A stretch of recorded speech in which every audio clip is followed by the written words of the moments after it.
Hello friends, welcome to two brothers finance and good evening. ಇವತ್ತು market update ಏನಂದರೆ, Sensex 1190 points down ಆಗಿ 79,043 close ಆಗಿದೆ. Nifty 360 points down ಆಗಿ 23,914 close ಆಗಿದೆ. Bank Nifty 394 points down ಆಗಿ 51,906 close ಆಗಿದೆ. ಇವತ್ತು ಮಾರ್ಕೆಟ್ ನೋಡಿದ್ರಾ, ಕಂಪ್ಲೀಟಾಗಿ ಫಾಲ್ ಆಗೋಗಿದೆ. ಲಾಸ್ಟ್ 3 ಡೇಸಿಂದ ನೋಡಿಕೊಂಡ್ರೆ ಮಾರ್ಕೆಟ್ ಪ್ರತಿದಿನ ತುಂಬಾ ಪಾಸಿಟಿವ್ ಆಗಿ ರಿಯಾಕ್ಟ್ ಆಗ್ತಾ ಇತ್ತು. ಅದರಲ್ಲೂ ಸೋಮವಾರ ಮಂಗಳವಾರ ಆದರೆ ಎಬೋವ್ 1% ಪಾಸಿಟಿವ್ ಆಗಿ ರಿಯಾಕ್ಟ್ ಆಗಿತ್ತು. ಆದರೆ ಇವತ್ತು ನೋಡಿಕೊಂಡ್ರೆ ಕಂಪ್ಲೀಟಾಗಿ ಫಾಲ್ ಆಗೋಗಿದೆ. ಅದರಲ್ಲಿ ನಿಫ್ಟಿ, ಸೆನ್ಸೆಕ್ಸ್, ಬ್ಯಾಂಕ್ ನಿಫ್ಟಿ ಈ 3 ಇಂಡಿಸಸ್ ತುಂಬಾ ಕರೆಕ್ಟ್ ಆಗಿದೆ. ಆದರೆ ಮಿಡ್ ಆ್ಯಂಡ್ ಸ್ಮಾಲ್ ಕ್ಯಾಪ್ ಮಾತ್ರ ಇವತ್ತೂ ಪಾಸಿಟಿವಲ್ಲೇ ಕ್ಲೋಸ್ ಆಗಿದೆ. ಈ ಫಾಲ್ಗೆ ರೀಸನ್ ಏನು ಅಂತ ಇನ್ 2 ಮಿನಿಟ್ಸಲ್ಲಿ ಮಾತಾಡ್ಕೊಳ್ಳೋಣ. ಇವತ್ತು ನಿಫ್ಟಿ ಪ್ರೈಸ್ ಆ್ಯಕ್ಷನ್ ನೋಡಿಕೊಂಡ್ರೆ ಓಪನಿಂಗಲ್ಲಿ ಪಾಸಿಟಿವ್ ಆಗಿ ಓಪನ್ ಆಗಿದೆ. ಅಲ್ಲಿಂದ ಸ್ವಲ್ಪ ಡೌನ್ ಆಯಿತು, ಆಮೇಲೆ ಒನ್ ಡೈರೆಕ್ಷನಲ್ ಆಗಿ ಪಾಸಿಟಿವ್ ಆಗಿ ಮೂವ್ ಆಗ್ತಾ ಹೋಯಿತು. ಆದರೆ 10:15, 10:30 ಆ ಟೈಮಲ್ಲಿ ನೋಡಿಕೊಂಡ್ರೆ ನಿಫ್ಟಿ ಒಂದು 5-10 ಮಿನಿಟ್ಸಲ್ಲೇ ಐಸಿಂದ 300 ಪಾಯಿಂಟ್ಸ್ ಡೌನ್ ಆಗಿದೆ. ಮತ್ತು ಅಲ್ಲಿಂದ ಸೆಲ್ಲಿಂಗ್ ಪ್ರೆಷರ್ ಇನ್ನೂ ಜಾಸ್ತಿ ಆಗ್ತಾ ಮಾರ್ಕೆಟ್ಸ್ ಇನ್ನೂ ಫಾಲ್ ಆಗ್ತಾ ಹೋಗಿದೆ. ಇವತ್ತು ಮಾರ್ಕೆಟ್ಸ್ ಇಷ್ಟು ಸಡನ್ ಆಗಿ ಏನಕ್ಕೆ ಫಾಲ್ ಆಯಿತು ಅಂದರೆ, ರಷ್ಯಾದವರು ಉಕ್ರೈನ್ ಮೇಲೆ ಅಟ್ಯಾಕ್ ಮಾಡಿದ್ದಾರೆ.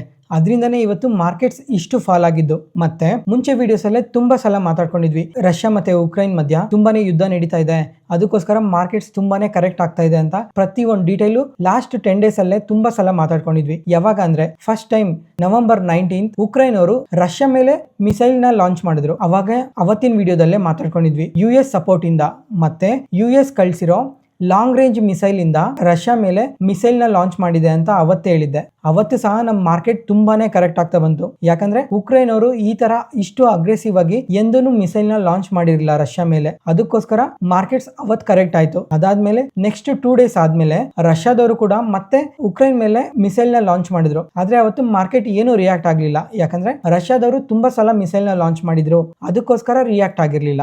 ಮತ್ತೆ ಅದಾದ್ಮೇಲೆ ಒಂದು 3 ಡೇಸ್ ಬ್ಯಾಕ್ ಅಂದರೆ ಸೋಮವಾರ ಒಂದು ನ್ಯೂಸ್ ಅಪ್ಡೇಟ್ ಮಾಡಿದ್ದೆ, ನ್ಯೂಕ್ಲಿಯರ್ ವೆಪನ್ಸ್ಗೆ ಪ್ರೊಟೆಕ್ಟರ್ನ ರೆಡಿ ಮಾಡ್ತಾ ಇದ್ದಾರೆ. ಮತ್ತೆ ಅದಾದ್ಮೇಲೆ ನಿನ್ನೆ ಮಾರ್ಕೆಟ್ ನ್ಯೂಸ್ ಅಲ್ಲಾದ್ರೆ ನ್ಯೂಕ್ಲಿಯರ್ ವೆಪನ್ನ ರೆಡಿ ಮಾಡಿ ಇಟ್ಕೊಂಡಿದ್ದಾರೆ ಅಂತ ಅಪ್ಡೇಟ್ ಮಾಡಿದ್ದೆ. ಮತ್ತೆ ಇವತ್ತು ಏನ್ ಅಪ್ಡೇಟ್ ಬಂದಿದೆ ಅಂದ್ರೆ, ರಷ್ಯಾದವರು ಉಕ್ರೈನ್ನ ಪವರ್ ಇನ್ಫ್ರಾಸ್ಟ್ರಕ್ಚರ್ ಮೇಲೆ ಮ್ಯಾಸಿವ್ ಅಟ್ಯಾಕ್ ಮಾಡಿದ್ದಾರೆ ಅಂತ ಇವತ್ತು ಅಪ್ಡೇಟ್ ಬಂದಿದೆ. ಉಕ್ರೈನ್ನ ಎನರ್ಜಿ ಮಿನಿಸ್ಟರ್ ಈ ತರ ಪವರ್ ಇನ್ಫ್ರಾಸ್ಟ್ರಕ್ಚರ್ ಮೇಲೆ ಅಟ್ಯಾಕ್ ಮಾಡ್ತಾ ಇದ್ದಾರೆ ಅಂತ ಅಪ್ಡೇಟ್ ಮಾಡಿದ್ದಾರೆ. ಅದ್ರ ಜೊತೆಗೆ ಇನ್ನ ಮಿಸೈಲ್ಸ್ ಎಲ್ಲ ಬರ್ತಾ ಇದಾವೆ ಅಂತ ಸಹ ಅಪ್ಡೇಟ್ ಮಾಡಿದ್ದಾರೆ. ಅದಕ್ಕೋಸ್ಕರ ಓವರ್ ಆಲ್ ಕಂಟ್ರಿನೇ ರೆಡ್ ಅಲರ್ಟ್ ಅಲ್ಲಿ ಇಟ್ಟಿದ್ದಾರೆ. ಇವಾಗ ನಿಮ್ಗೆ ಇಲ್ಲೊಂದು ಡೌಟ್ ಬರ್ಬೋದು, ಈ ತರ ಅಟ್ಯಾಕ್ಸ್ ಮುಂಚೆನೆ ತುಂಬಾನೇ ನಡೆದಿದಾವಲ್ಲ, ಅದಕ್ಕೋಸ್ಕರ ಮಾರ್ಕೆಟ್ಸ್ ಏನಕ್ಕೆ ರಿಯಾಕ್ಟ್ ಆಗ್ಬೋದು ಅಂತ. ಇಲ್ಲಿ ಇನ್ನ ಸಿಂಪಲ್ ಆಗಿ ಎಕ್ಸ್ಪ್ಲೈನ್ ಮಾಡ್ತೀನಿ ನೋಡಿ. ಪವರ್ ಇನ್ಫ್ರಾಸ್ಟ್ರಕ್ಚರ್ ಮೇಲೆ ಅಟ್ಯಾಕ್ ಮಾಡಿದ್ದಾರೆ ಅಂತ ಹೇಳ್ದೆ ಅಲ್ಲ, ಪವರ್ ಇನ್ಫ್ರಾಸ್ಟ್ರಕ್ಚರ್ ಅಂದ್ರೆ ಅಲ್ಲಿಂದ ಫುಲ್ ಕಂಟ್ರಿಗೆ ಎನರ್ಜಿ ಸಪ್ಲೈ ಮಾಡ್ತದೆ, ಅಂದ್ರೆ ಕರೆಂಟ್ನ ಸಪ್ಲೈ ಮಾಡುತ್ತಲ್ಲ, ಅದಕ್ಕೋಸ್ಕರ. ಯಾಕಂದ್ರೆ ಇವಾಗ ಉಕ್ರೇನಲ್ಲಿ ವೆದರ್ ಕಂಡೀಷನ್ ಯಾವ ತರ ಇದೆ ಹೇಳಿ, ವೆದರ್ ನೋಡ್ಕೊಂಡ್ರೆ 0 ಡಿಗ್ರಿ ಮೈನಸ್ ಅಲ್ಲಿದೆ. ಸಿಂಪಲ್ ಆಗಿ ಹೇಳ್ಬೇಕು ಅಂದ್ರೆ ಅಲ್ಲಿ ಐಸ್ ಬೀಳ್ತಾ ಇದೆ. ಇವಾಗ ಸ್ನೋ ಬೀಳ್ಬೇಕಾದ್ರೆ ಪವರ್ ಅನ್ನೋದು ತುಂಬಾನೇ ಇಂಪಾರ್ಟೆಂಟ್ ಆಗುತ್ತೆ. ಯಾಕಂದ್ರೆ ಪ್ರತಿ ಮನೆಯಲ್ಲಾಗ್ಲಿ ಪ್ರತಿ ಏರಿಯಲ್ಲಾಗ್ಲಿ ಹೀಟ್ ಜನರೇಟರ್ಸ್ ಅಂತ ಇರ್ತವೆ. ಇವು ವರ್ಕ್ ಆಗಬೇಕು ಅಂದ್ರೆ ಎನರ್ಜಿ ಪವರ್ ಅನ್ನೋದು ತುಂಬಾನೇ ಇಂಪಾರ್ಟೆಂಟ್. ಈ ಪವರ್ ಅನ್ನೋದೇ ಇಲ್ಲ ಅಂದ್ರೆ ಜನ ಸರ್ವೈವ್ ಆಗೋದಕ್ಕೆ ತುಂಬಾ ಕಷ್ಟ ಆಗುತ್ತೆ. ಅದಕ್ಕೋಸ್ಕರ ಈ ಪವರ್ ಸಪ್ಲೈ ಅನ್ನೋದು ಉಕ್ರೇನ್ಗೆ ತುಂಬಾ ಇಂಪಾರ್ಟೆಂಟ್. ಅದಕ್ಕೆ ಯಾವಾಗ ಈ ರಷ್ಯಾದವರು ಈ ಪವರ್ ಇನ್ಫ್ರಾಸ್ಟ್ರಕ್ಚರ್ ಮೇಲೆ ಅಟ್ಯಾಕ್ ಮಾಡಿದ್ರು, ಅದಕ್ಕೋಸ್ಕರ ಮಾರ್ಕೆಟ್ ತುಂಬಾನೇ ಕರೆಕ್ಟ್ ಆಗಿದ್ದು ಇವತ್ತು. ಈ ನ್ಯೂಸ್ ನಮ್ಮ ಮಾರ್ಕೆಟ್ ಟೈಮಲ್ಲಿ ಅಪ್ಡೇಟ್ ಆಯಿತು, ಅದಕ್ಕೆ ಮಾರ್ಕೆಟ್ಸ್ ಇಷ್ಟು ಕರೆಕ್ಟ್ ಆಗಿದ್ದು. ಅದಾದ್ಮೇಲೆ ಮಾರ್ಕೆಟ್ ಕ್ಲೋಸ್ ಆದ್ಮೇಲೆ ಇನ್ನೊಂದು ಅಪ್ಡೇಟ್ ಬಂದಿದೆ ರಷ್ಯಾ ಇಂದ. ಏನಂತ ಅಂದ್ರೆ, ರಷ್ಯಾದವ್ರು ಏನ್ ಹೇಳ್ತಾ ಇದಾರೆ ಅಂದ್ರೆ, ಇದೇ ತರ ಅಟ್ಯಾಕ್ಸ್ ಇನ್ನ ಮಾಡ್ತೀವಿ, ನಾವು ಇನ್ನ ಸ್ಟ್ರಾಂಗ್ ಆಗಿ ಮಾಡ್ತೀವಿ ಅಂತ ಹೇಳ್ತಾ ಇದಾರೆ. ಅದಾದ್ಮೇಲೆ ಲಾಸ್ಟ್ ವೀಕ್ ಅಲ್ಲಿ ಒಂದು ಲಾಂಗ್ ರೇಂಜ್ ಮಿಸೈಲ್ ನ ಲಾಂಚ್ ಮಾಡಿದ್ವಿ. ಆ ಮಿಸೈಲ್ ನ ಇಂಟರ್ಸೆಪ್ಟ್ ಮಾಡಕ್ಕೆ ಆಗದಿದ್ದಂತ ಮಿಸೈಲ್ಸ್ ಇನ್ನ ನಮ್ಮ ಹತ್ರ ಜಾಸ್ತಿನೇ ಇದಾವೆ. ಅದರಲ್ಲಿ ಮೈನ್ ಸಿಟೀಸ್ ಅಂದ್ರೆ ಇವಾಗ ಉಕ್ರೈನ್ ಕ್ಯಾಪಿಟಲ್ ಸಿಟಿ ಬಂದು ಕೀವ್, ಈ ಪ್ಲೇಸ್ ಅಲ್ಲೂ ಅಟ್ಯಾಕ್ ಮಾಡ್ತೀವಿ, ನಮ್ಮ ಹತ್ರ ಲಾಂಗ್ ರೇಂಜ್ ಮಿಸೈಲ್ಸ್ ಅವೆ, ಯಾರು ಇಂಟರ್ಸೆಪ್ಟ್ ಮಾಡೋಕ್ಕಾಗದಿದ್ದಂಥ ಮಿಸೈಲ್ಸ್ ಇದಾವೆ ಅಂತ ಮಿಸೈಲ್ಸ್ನ ಲಾಂಚ್ ಮಾಡ್ತೀವಿ. ಲಾಂಚ್ ಮಾಡಿ ನಿಮ್ಮ ಡಿಫೆನ್ಸ್ ಸೆಂಟರ್ಸ್ನ, ಮಿಲಿಟ್ರಿ ಫೆಸಿಲಿಟೀಸ್ನ, ಇಂಡಸ್ಟ್ರಿಯಲ್ ಎಂಟರ್ಪ್ರೈಸಸ್ನ ಮತ್ತು ಕೀವಲ್ಲಿರೋ ಡಿಸಿಷನ್ ಮೇಕಿಂಗ್ ಸೆಂಟರ್ಸ್ ಮೇಲೆ ಕೂಡ ಮಿಸೈಲ್ಸ್ನ ಲಾಂಚ್ ಮಾಡ್ತೀವಿ ಅಂತ ಅಪ್ಡೇಟ್ ಮಾಡಿದ್ದಾರೆ. ನೋಡೋಣ, ಇದೇ ಥರ ಏನಾದರೂ ಅಟ್ಯಾಕ್ಸ್ ಇನ್ನೂ ಜಾಸ್ತಿ ಆಗ್ತಾ ಹೋದರೆ ಮಾರ್ಕೆಟ್ಸ್ ಕೂಡ ರಿಯಾಕ್ಟ್ ಆಗೋ ಚಾನ್ಸಸ್ ತುಂಬಾನೇ ಜಾಸ್ತಿ ಇದೆ. ಅದರಲ್ಲೂ ಇವ್ರು ಯಾವ ಥರ ಅಟ್ಯಾಕ್ಸ್ ಮಾಡ್ತಾ ಇದ್ದಾರೆ ಅಂದರೆ, ಇವಾಗ ಒಂದ್ಸಲ ಅಟ್ಯಾಕ್ ಮಾಡಿದ್ರೆ ಅದೇ ಥರ ರಿಪೀಟ್ ಮಾಡ್ತಾ ಇಲ್ಲ, ಪ್ರತಿ ಸಲ ಹೊಸ ಅಟ್ಯಾಕ್ಸ್ನ ಪ್ಲಾನ್ ಮಾಡಿಕೊಂಡು ಅಟ್ಯಾಕ್ ಮಾಡ್ತಾ ಇದ್ದಾರೆ. ಅದಕ್ಕೋಸ್ಕರನೇ ಮಾರ್ಕೆಟ್ಸ್ ಇಷ್ಟು ರಿಯಾಕ್ಟ್ ಆಗ್ತಾ ಇರೋದು. ಜೊತೆಗೆ ಇವ್ರು ಏನಾದರೂ ಒಂದೇ ಥರ ಅಟ್ಯಾಕ್ಸೇ ಮಾಡ್ತಾ ಇದ್ರೆ ಮಾರ್ಕೆಟ್ಸ್ ಅಷ್ಟು ರಿಯಾಕ್ಟ್ ಆಗಲ್ಲ. ಅದಕ್ಕೋಸ್ಕರ ಇವರು ಡಿಫ್ರೆಂಟ್ ಟೈಪ್ ಆಫ್ ಅಟ್ಯಾಕ್ಸ್ನ ಟ್ರೈ ಮಾಡ್ತಾ ಇದ್ದಾರೆ. ಅದಕ್ಕೆ ಮಾರ್ಕೆಟ್ಸ್ ಇಷ್ಟು ವಾಲಟೈಲಾಗಿ ರಿಯಾಕ್ಟ್ ಆಗ್ತಾ ಇರೋದು. ನೋಡೋಣ ಕಮ್ಮಿಂಗ್ ಟೈಮಲ್ಲಿ ಇನ್ನೂ ಯಾವ್ಯಾವ ಥರ ಅಟ್ಯಾಕ್ಸ್ ಮಾಡ್ತಾರೆ, ಮಾರ್ಕೆಟ್ಸ್ ಇನ್ನೂ ಎಷ್ಟು ರಿಯಾಕ್ಟ್ ಆಗ್ತಾ ಹೋಗುತ್ತೆ ಅಂತ. ನೆಕ್ಸ್ಟ್ ಸೆಕ್ಟರ್ ವೈಸ್ ನೋಡಿಕೊಂಡ್ರೆ ಆಟೋ ಸೆಕ್ಟರ್ ನೋಡಿದ್ರಾ, ಇವತ್ತು ಎಬೋವ್ 1% ಕರೆಕ್ಟ್ ಆಗಿದೆ. ಯಾಕಂದರೆ 7 ಆಟೋ ಕಂಪನೀಸ್ ಮೇಲೆ 7,300 crores ಪೆನಾಲ್ಟಿ ಬಂದಿದೆ ಎಮಿಷನ್ ಟೆಸ್ಟಿಂದ. ಅದಕ್ಕೋಸ್ಕರ ಇವತ್ತು ಸ್ವಲ್ಪ ಆಟೋ ಕಂಪನೀಸ್ ಎಲ್ಲ ಕರೆಕ್ಟ್ ಆಗಿದೆ. ಅದ್ರ ಜೊತೆಗೆ ಈ ನವೆಂಬರ್ ಮಂತಲ್ಲಿ ಆಟೋ ಸೇಲ್ಸ್ ಡಿಕ್ಲೈನ್ ಆಗಿದೆ. 19% ಡಿಕ್ಲೈನ್ ಆಗಿರೋದಕ್ಕೆ ಕಂಪ್ಲೀಟ್ ಆಟೋ ಸೆಕ್ಟರಲ್ಲಿ ಸ್ವಲ್ಪ ಸೆಲ್ಲಿಂಗ್ ಪ್ರೆಷರ್ ಜಾಸ್ತಿ ನೋಡ್ತಾ ಇರೋದು. ಅದ್ರ ಜೊತೆಗೆ ಮಹೀಂದ್ರಾ ಅಂಡ್ ಮಹೀಂದ್ರಾ ನೋಡಿದ್ರಾ, ನಿಯರ್ಲಿ 3% ಫಾಲ್ ಆಗಿದೆ. ಯಾಕಂದರೆ ನಿನ್ನೆ 2 ಎಲೆಕ್ಟ್ರಿಕ್ ವೆಹಿಕಲ್ಸ್ನ ಲಾಂಚ್ ಮಾಡಿದ್ರು, ಆದರೆ ಸ್ವಲ್ಪ ಪ್ರೀ ಬುಕಿಂಗ್ ಸ್ವಲ್ಪ ಕಮ್ಮಿ ಆಗಿದೆ. ಜೊತೆಗೆ ಅಟ್ರಾಕ್ಟಿವ್ ಪ್ರೈಸ್ ರೇಂಜಲ್ಲೂ ಬಂದಿಲ್ಲ ಅಂತ ಮಹೀಂದ್ರಾ ಅಂಡ್ ಮಹೀಂದ್ರಾ ಸ್ಟಾಕ್ ಈ ಥರ ಕರೆಕ್ಟ್ ಆಗ್ತಾ ಇರೋದು. ಜೊತೆಗೆ 7,300 crores ಪೆನಾಲ್ಟಿ ಬಂದಿದೆ ಅಲ್ಲ, ಇದರಲ್ಲಿ ಸೆಕೆಂಡ್ ಹೈಯೆಸ್ಟ್ ಪೇ ಮಾಡಬೇಕಾಗಿರೋದು ಮಹೀಂದ್ರಾ ಅಂಡ್ ಮಹೀಂದ್ರಾ ಅವರೇ. ಅದಕ್ಕೋಸ್ಕರ ಈ ಥರ ಇಷ್ಟೊಂದು ಕರೆಕ್ಟ್ ಆಗ್ತಾ ಇರೋದು. ಅದಾದಮೇಲೆ ಐ ಟಿ ಸೆಕ್ಟರ್ ನೋಡಿದ್ರೆ ಇವತ್ತು ನಿಯರ್ಲಿ ಎಬೋವ್ 2% ಫಾಲ್ ಆಗಿದೆ. ಮಾರ್ನಿಂಗಿಂದನೂ ಐ ಟಿ ಸೆಕ್ಟರಲ್ಲಿ ಸ್ವಲ್ಪ ಸೆಲ್ಲಿಂಗ್ ಪ್ರೆಷರ್ ಜಾಸ್ತಿನೇ ಕಾಣಿಸಿದೆ. ಯಾಕಂದರೆ ನಿನ್ನೆ ಮಾರ್ಕೆಟ್ ನ್ಯೂಸಲ್ಲೇ ಕಂಪ್ಲೀಟಾಗಿ ಎಕ್ಸ್ಪ್ಲೈನ್ ಮಾಡಿದ್ದೆ. US ಅಲ್ಲಿ 2 ಇಂಪಾರ್ಟೆಂಟ್ ಡೇಟಾಸ್ ಅಪ್ಡೇಟ್ ಆಗ್ತಾ ಇದೆ. ಈ 2 ಇಂಪಾರ್ಟೆಂಟ್ ಡೇಟಾಸ್ನ ಟ್ರ್ಯಾಕ್ ಮಾಡಿ ತುಂಬ ಇಂಪಾರ್ಟೆಂಟ್ ಅಂತ ಹೇಳಿದ್ದೆ. ಅದರಲ್ಲಿ ನೋಡಿಕೊಂಡ್ರೆ ಒಂದು Q3 GDP ಡೇಟಾ ಅಪ್ಡೇಟ್ ಆಗಿದೆ. ಈ ಡೇಟಾ ನೋಡಿಕೊಂಡ್ರೆ ಎಕ್ಸ್ಪೆಕ್ಟೇಷನ್ಸ್ಗೆ ಮೀಟ್ ಆಗಿದೆ. ಅಂದರೆ ಪ್ರೀವಿಯಸ್ ಆಗಿ 2.8% ಬಂದಿತ್ತು, ಈ ಸಲನೂ 2.8% ಬಂದಿದೆ. ಅದಕ್ಕೋಸ್ಕರ ಇದೇನು ತುಂಬ ನೆಗೆಟಿವ್ ಡೇಟಾನೂ ಆಗಲ್ಲ, ಸ್ಲೈಟ್ ಪಾಸಿಟಿವ್ ಡೇಟಾನೇ ಆಗುತ್ತೆ. ಯಾಕಂದರೆ ಇಂಥ ಲಾರ್ಜ್ ಎಕಾನಮಿಯಲ್ಲಿ ಈ ಥರ ಡೇಟಾನ ಪೋಸ್ಟ್ ಮಾಡೋದು ತುಂಬಾ ಕಷ್ಟ ಆಗಿದೆ. ಅದಕ್ಕೋಸ್ಕರ ಇದನ್ನು ಪಾಸಿಟಿವ್ ಡೇಟಾ ಹಂಗೆ ತೊಗೊಬೇಕು. ಅದಾದಮೇಲೆ initial jobless claim data update ಆಗಿದೆ. ಇದು ಸಹ ಪಾಸಿಟಿವ್ ಆಗಿ ಬಂದಿದೆ. ಇನ್ನು ಲಾಸ್ಟ್ ಟೈಮ್ ಎಷ್ಟು ಬಂದಿತ್ತೋ ಈ ಸಲನೂ ಅಷ್ಟೇ ಬಂದಿದೆ, 213K ಹಂಗೆ. ಅದಾದಮೇಲೆ PCE ಇನ್ಫ್ಲೇಷನ್ ಡೇಟಾ ಅಪ್ಡೇಟ್ ಆಗುತ್ತೆ ಅಂತ ಹೇಳಿದ್ದೆ. ಈ ಡೇಟಾ ನೋಡಿಕೊಂಡ್ರೆ ಎಕ್ಸ್ಪೆಕ್ಟೇಷನ್ಸ್ಗಿನ್ನ ಸ್ವಲ್ಪ ಜಾಸ್ತಿ ಬಂದಿದೆ. ಅದಕ್ಕೋಸ್ಕರ ಈ ಡೇಟಾ ಸ್ವಲ್ಪ ನೆಗೆಟಿವ್ ಆಗಿದೆ. ಅದರಿಂದ US ಮಾರ್ಕೆಟ್ ಕೂಡ ಮಿಕ್ಸಲ್ಲಿ ಕ್ಲೋಸ್ ಆಗಿದೆ. US ಫೆಡ್ ಚೇರ್ಮನ್ ಅವರು ಯಾವಾಗ ರೇಟ್ ಕಟ್ ಮಾಡ್ತಾ ಇದ್ರೋ ಆ ಟೈಮಲ್ಲೆಲ್ಲ ಏನು ಹೇಳ್ತಾ ಇದ್ರು ಹೇಳಿ, ಇನ್ಫ್ಲೇಷನ್ ಕಮ್ಮಿ ಆಗಬೇಕು, ಜಾಬ್ಸ್ ಇನ್ಕ್ರೀಸ್ ಆಗಬೇಕು, ಜೊತೆಗೆ GDP ಪಾಸಿಟಿವ್ ಆಗಿ ಬರಬೇಕು ಅಂತ ಹೇಳ್ತಾ ಇದ್ರು. ಇವಾಗ ಜಾಬ್ಸ್ ಏನೋ ಕರೆಕ್ಟಾಗಿದೆ, GDPನೂ ಕರೆಕ್ಟಾಗೇ ಇದೆ, ಆದರೆ ಇನ್ಫ್ಲೇಷನ್ ಮಾತ್ರ ಜಾಸ್ತಿ ಆಗಿದೆ.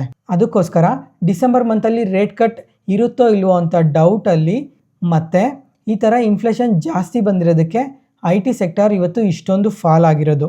ಮತ್ತು ಇವತ್ತು ಬೆಳಿಗ್ಗೆ ಇನ್ನೊಂದು ಡೇಟಾ ಮಿಸ್ ಆಯಿತು. ಇವತ್ತು ಬೆಳಿಗ್ಗೆ ಬ್ಯಾಂಕ್ಸ್ ತುಂಬ ಪಾಸಿಟಿವ್ ಆಗಿ ರಿಯಾಕ್ಟ್ ಆಯ್ತಲ್ಲ. HDFC ಬ್ಯಾಂಕ್ ಆದರೆ ಎಬೋವ್ 1% ಪಾಸಿಟಿವ್ ಆಗಿ ರಿಯಾಕ್ಟ್ ಆಯಿತು.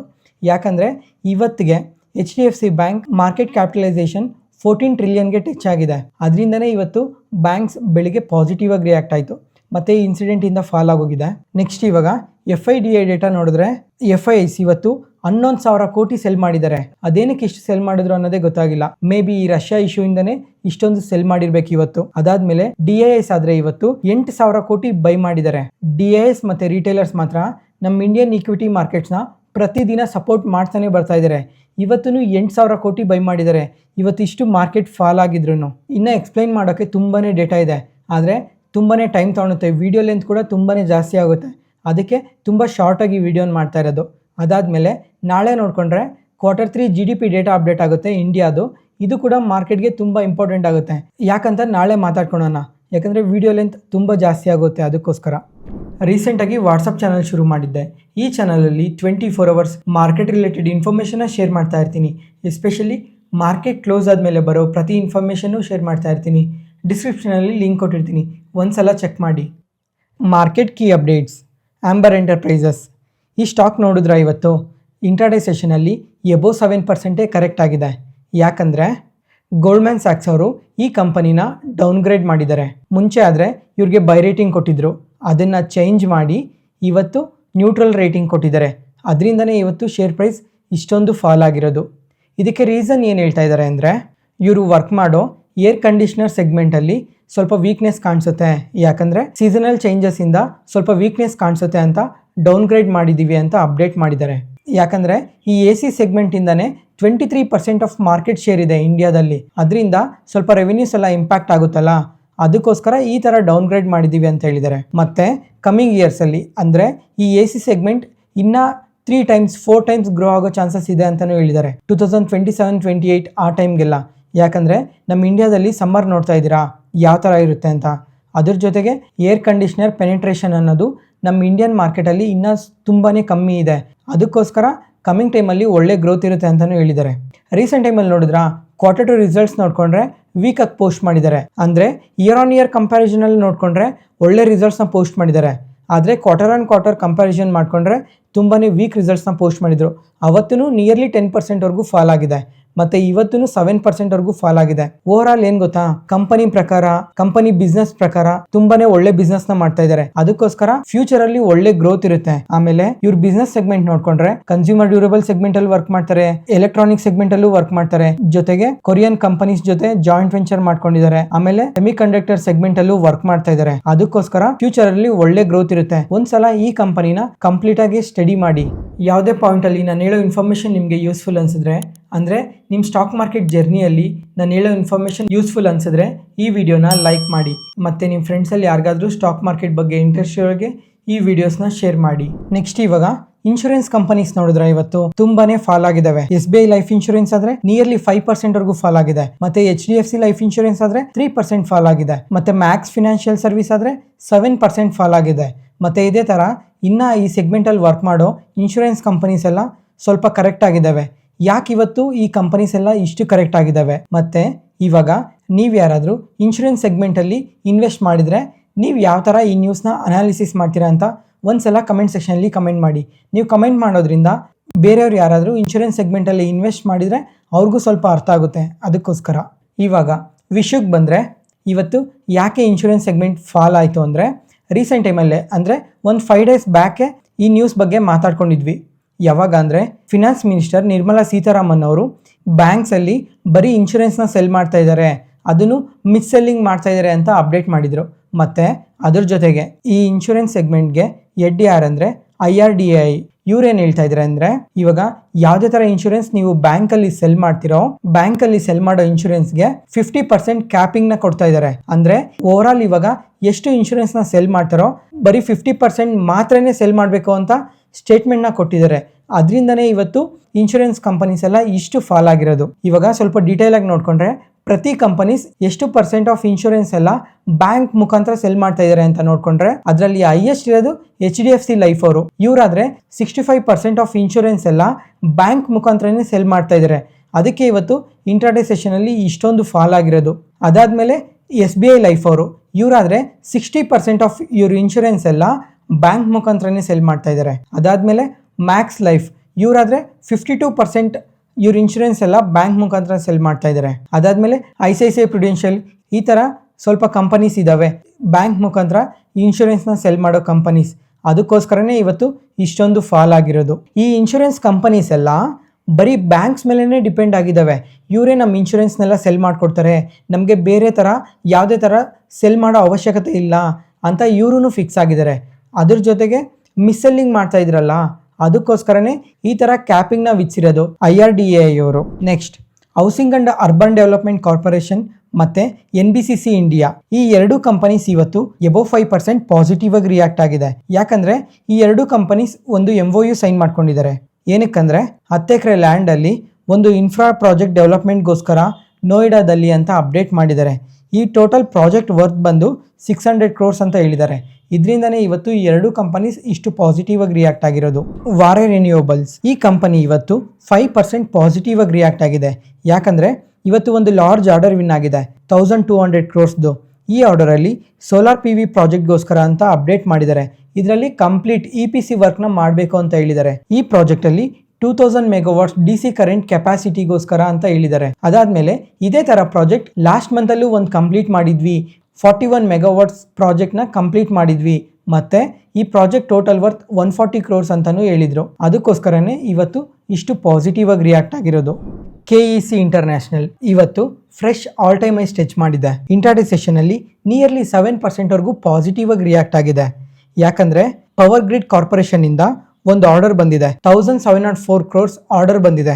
ಅದರಿಂದನೇ ಇವತ್ತು ಇಷ್ಟು ಪಾಸಿಟಿವ್ ಆಗಿ ರಿಯಾಕ್ಟ್ ಆಗಿರೋದು. ಅದರಲ್ಲೂ ಈ ಆರ್ಡರ್ ಬಂದಿರೋದು ಟ್ರಾನ್ಸ್ಮಿಷನ್ ಆ್ಯಂಡ್ ಡಿಸ್ಟ್ರಿಬ್ಯೂಷನ್ ಸೆಗ್ಮೆಂಟ್ಗೆ ಈ ಆರ್ಡರ್ ಬಂದಿರೋದು. ಈ ಆರ್ಡರಲ್ಲಿ 765 kilowatts ಟ್ರಾನ್ಸ್ಮಿಷನ್ ಲೈನ್ನ ಡಿಸೈನ್ ಮಾಡಿ, ಸಪ್ಲೈ ಮಾಡಿ, ಇನ್ಸ್ಟಾಲ್ ಮಾಡೋದಕ್ಕೆ ಅಂತ ಅಪ್ಡೇಟ್ ಮಾಡಿದ್ದಾರೆ.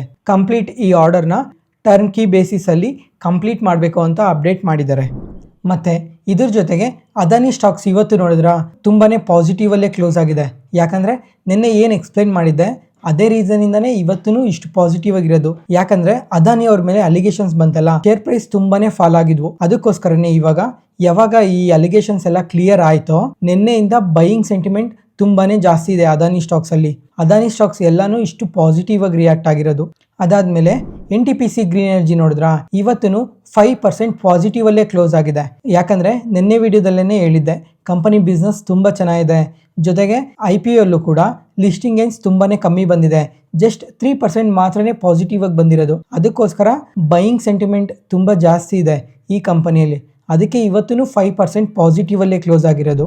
ಓಲಾ ಎಲೆಕ್ಟ್ರಿಕ್ ಈ ಕಂಪನಿ ಕೂಡ 5% ಪಾಸಿಟಿವ್ ಆಗಿ ರಿಯಾಕ್ಟ್ ಆಗಿದೆ. ಯಾಕಂದ್ರೆ ನಿನ್ನೆ ಅಫೋರ್ಡಬಲ್ ಪ್ರೈಸಿಂಗ್ ಅಲ್ಲಿ ಯಾವಾಗ ಸ್ಕೂಟರ್ಸ್ ನ ಲಾಂಚ್ ಮಾಡಿದ್ರೋ ಆ ಬೈಯಿಂಗ್ ಸೆಂಟಿಮೆಂಟ್ ಅದೇ ತರನೇ ಕಂಟಿನ್ಯೂ ಆಗ್ತಾ ಇದೆ. ಯಾಕಂದ್ರೆ ಆಲ್ ಟೈಮ್ ಐಸ್ ಇಂದ ನಿಯರ್ಲಿ 30 to 35% ಫಾಲ್ ಆಗಿದೆ ಅಲ್ಲ, ಅದಕ್ಕೋಸ್ಕರ ಅದೇ ತರ ಬೈಯಿಂಗ್ ಸೆಂಟಿಮೆಂಟ್ ಸ್ಟ್ರಾಂಗ್ ಆಗಿದೆ. ನೋಡೋಣ ಇದನ್ನ ಎಷ್ಟು ದಿನ ಇದೇ ತರ ಕಂಟಿನ್ಯೂ ಆಗುತ್ತೆ ಅಂತ. ಜೊತೆಗೆ ಈ ಸ್ಕೂಟರ್ಸ್ ನ ಲಾಂಚ್ ಮಾಡಿದಾರಲ್ಲ, ಈ ಸ್ಕೂಟರ್ಸ್ಗೆಲ್ಲ ಪ್ರೀ ಬುಕಿಂಗ್ ಕೂಡ ಶುರು ಆಗಿದೆ. 500 ರೂಪೀಸ್ ಕೊಟ್ಟು ಪ್ರೀ ಬುಕ್ ಮಾಡ್ಕೊತಾ ಇದ್ದಾರೆ.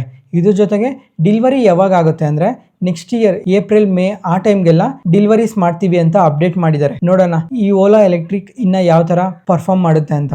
ಇವತ್ತಿಗೆ ಅಪ್ಡೇಟ್ ಮುಗೀತು. ಈ ವಿಡಿಯೋ ಇಷ್ಟ ಆದರೆ ಲೈಕ್ ಮಾಡಿ, ಶೇರ್ ಮಾಡಿ, ಸಬ್ಸ್ಕ್ರೈಬ್ ಆಗಿ. ಮತ್ತು ನಾನು ಹೇಳಿದ ಇನ್ಫಾರ್ಮೇಷನಲ್ಲಿ ಯಾವುದೇ ಥರ ಡೌಟ್ ಇದ್ದರೂ ಕಮೆಂಟ್ ಸೆಕ್ಷನಲ್ಲಿ ಕಮೆಂಟ್ ಮಾಡಿ. ಮತ್ತು ನಾಳೆ ಹೊಸ ಸ್ಟಾಕ್ ಮಾರ್ಕೆಟ್ ನ್ಯೂಸ್ ಅನಾಲಿಸಿಸ್ ವಿಡಿಯೋಲಿ ಸಿಗೋಣ. Thank you.